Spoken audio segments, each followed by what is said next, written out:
L'éducation civique, morale et pour la paix occupe une place importante dans le calendrier scolaire. Enseigné au niveau des cycles préscolaires, primaire et secondaire premier degré, ce programme scolaire vise à inculquer aux élèves des valeurs sociétales indispensables pour en faire d'eux des citoyens non seulement imbus d'une bonne conduite, mais aussi d'un amour indéfectible pour la patrie. Dans les écoles sillonnées par notre équipe de reportage, à l'image de ces établissements scolaires privés, les enseignants surpris en train de faire cours ont partagé les notions qu'ils enseignent au quotidien. On enseigne les règles de bonne conduite aux enfants, les règles de vie démocratique dans la société. À la base de cette éducation, aujourd'hui, nous avons la vision de faire connaître la cohésion sociale, l'unité nationale, l'amour, l'instruction.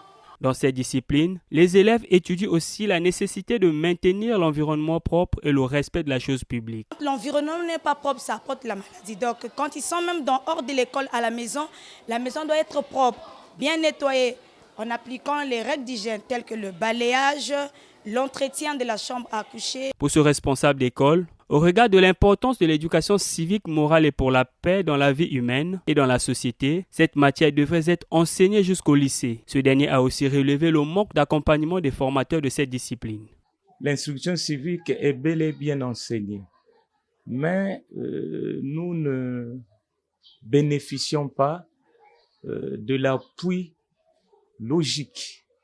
Nous sommes visités 1-2 fois par semaine par des conseillers pédagogiques que nous envoie notre inspection. Mais où sont donc passés les encadreurs de l'instruction civique?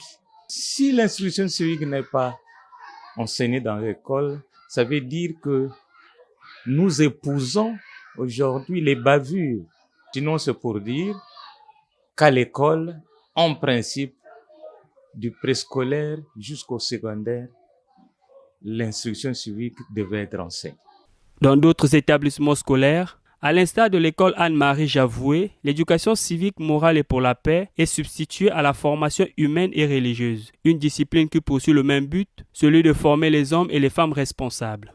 Quand on dit formation humaine, c'est-à-dire nous éduquons les enfants à la bonne conduite, nous éduquons les enfants un peu à la morale, quoi. En dehors de la religion, en dehors des principes religieux, il y a la morale que nous enseignons aux enfants. Dans un pays en proie aux actes déviants, le cas du phénomène de grand banditisme juvénile appelé communément Koulouna ou bébé noir, le renforcement de l'éducation civique, morale et pour la paix dans les écoles et d'autres moyens d'éducation s'avèrent plus que nécessaires pour épargner la nouvelle génération des comportements vicieux.